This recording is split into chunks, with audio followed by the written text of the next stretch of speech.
Hey guys, what's up? Back with another video, and in this video we will see about images. Now let me clear these things uh, because I'll tell you what are these. First of all, what you need to do is create a Python file in your project. The project in which you have linked your OpenCV module. If you don't know what is this, then you need to see the previous video in order to understand it how we can set up the PyCharm for OpenCV. And when you are done with this, just create a new Python file, which you can do by right clicking on your project and then new and then Python file, then select the Python file and hit enter. Okay, so first thing, import cv2. After importing cv2, you need to read an image. Now suppose you want to read your image from the system, then for you to read the image from the system, the image must be in the same directory as that of your Python file. Okay, so how you can do this? Just go there. As you can see, this image ping pong, just go in your system, whichever image you want to read. Okay, just go there, right click on it and copy it, and after you copy it, go back to PyCharm, and in PyCharm right click on this place, which basically tells that this is your folder where all the OpenCV projects, the OpenCV files are saved, and this is your project OCV. Mine is OCV, you may have named it differently. Right click there and click on paste, and then it will ask you for the name. So I am naming it ping pong. You can name it or you can use another image, it's all up to you, but I recommend you to use some small image so that you can see the changes very easily. Okay, don't use the full screen image, ultra HD 4K or whatever. So import cv2, you have already done that. After importing, now let me tell you something about images. Okay, in OpenCV, all the images are represented as arrays, okay, or matrix you can say. So every image is a matrix. Okay, every image is a matrix, and when you read this image, you actually read this image and then you store this in a variable as a matrix. Let me show you how.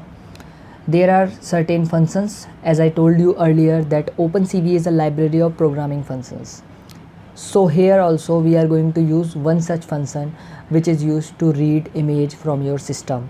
The first step is to copy the image which you want to read in the same directory as that of your Python file, which I already did. You just need to right click here and then you just need to paste it after copying it from the place where your image is. Okay, import cv2. After that, take a variable, any variable, you can name it anything. I'm naming it image is equal to, now cv2, as you can see that it's a function of OpenCV, so it must be in cv2 package dot. Now the function name is I am red. Okay, image red or I am red. Okay, now it takes two variable. The first variable is the name of the file. So name of the file is ping pong dot png. Okay, the name of the file is pingpong.png, and the second argument that it is going to take is flags. Now there are certain flags which will tell how you want to read this image, whether you want the image to be in color form, whether when I say color, I mean RGB form, red, green, blue channel colored form, or whether you want it to be in grayscale, which some people say black and white, but it is actually grayscale. And the last one is unchanged version. In unchanged version, the alpha channel is also included. I will tell you about alpha channel a little bit later. Now first of all, let me set this flag to cv2 dot I am red color. Okay, I am red color, and when you pass this, now your image, now this variable image is holding a matrix. It is storing a matrix which represent this image pingpong.png. you can check this. How you can check this? Just print image. Okay, just print image. Okay, after you are done with this, just right click here and run intro, or you can just click here, but first time you need to do this. Okay, wait a minute, there's some problem. Why we got none? We get none. There must be, oh sorry, the extension is wrong. It's not PNG, it's JPG. Extremely sorry. You must be very careful about the extension. Now let's run this again, and when you run, you will see that there is a matrix in the output below. See here, there is a matrix. Now this matrix represents this image. Now what I'm going to tell you is how you can but you don't want to see this. Suppose you want to see the actual image. Suppose the image is in a remote server and you are importing it from there, or suppose it is in the hard disk and you don't want to open it through your image viewer, you want to open it through or whatever, because sometimes you just need to open the make changes to the image and then see that how it is changing. So you need to see the image.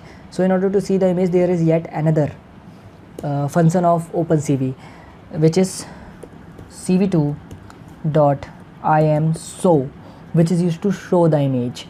Now this image is shown in a window. And now what is a window?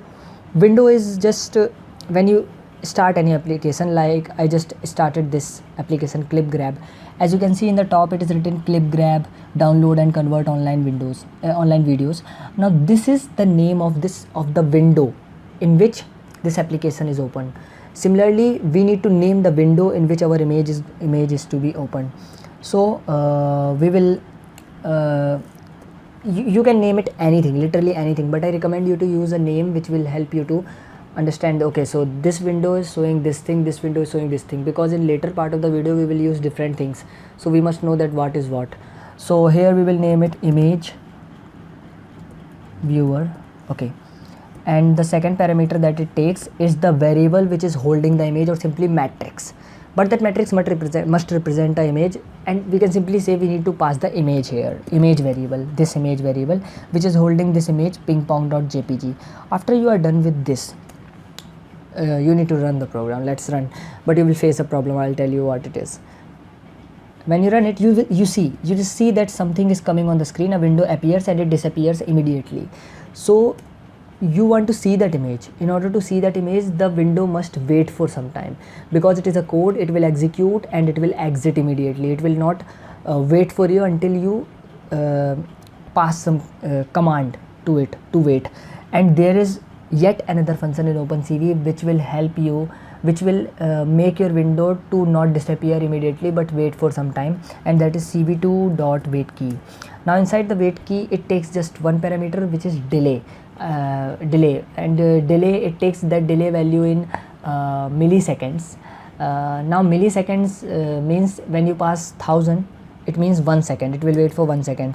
When you pass 1, it is just 1 millisecond, which is very less. So you must pass some higher value to see the image very properly. I am passing 5000, which probably means 5 seconds. Now let me run.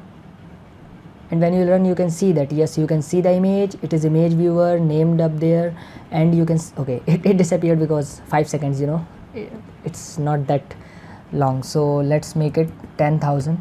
Now it will wait for 10 seconds. Okay, it will wait for 10 seconds. This is the image. Okay, if you use a larger image, actually this window, you cannot resize this window for now. I will tell you how you can resize the image, but you cannot resize the window. The window size will be similar to that of the size of the image, which is in the form of pixel 512 by 512 or whatever. I mean 200 by 200, it can be anything, 640 to 480, whatever. Okay, so as you can see that you wait just the image wait for 10 seconds. But okay, so what if you want your image to wait for longer? For let's say you want your image to wait for infinitely. For that, you just pass 0 there, 0 as a parameter to waitKey.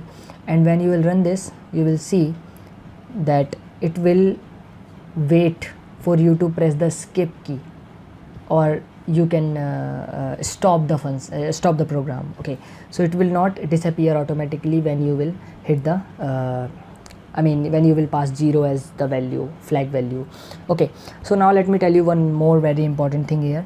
Actually, if you just change this cv2.imRedColor, if you change this to cv2 dot just a minute, okay, cv2 dot im red grayscale. When you do this, you will find that the image is changed into grayscale form. As you can see that this image is now grayscale. Similarly, if you change this to im red unchanged, then you will find that the image is actually colored. Okay, so the image is colored. Now you must be thinking that what is the difference between im red unchanged and im red colored? The difference is the difference is with channels. Okay, when we use colored one, the channels the channels are just RGB, or you can say BGR, because I will tell you about this later. BGR channel, blue, green and red. Okay, so it when you use the colored I'm red color, it focuses on only color. It will not include the alpha channel. Now what is alpha channel? Alpha channel is a color component which represent the degree of transparency, or you can say opacity, whatever, transparency or opacity of a color, of every color. Every color has some opacity or transparency associated with it, and this feature is shown with the help of alpha channel. When you use unchanged, the alpha channel is included. Let me show you one thing.